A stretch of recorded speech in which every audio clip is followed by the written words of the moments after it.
20 godina, no da bi to jako dugo trajalo, odnosno trenutka kad je raspala Jugoslavija.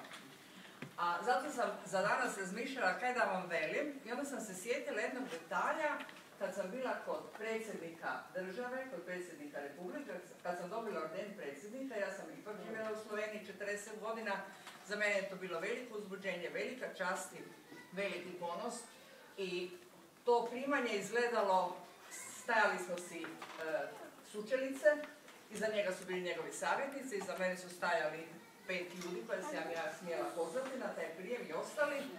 I onda je predsjednik pročitao obrazloženje zašto sam ja dobila orden i u tom obrazloženju je parafrazirao predsjednika Kennedyja koji je rekao: ne pitajte što vaša domovina može učiniti za vas, pitajte što vi možete učiniti za svoju zemlju.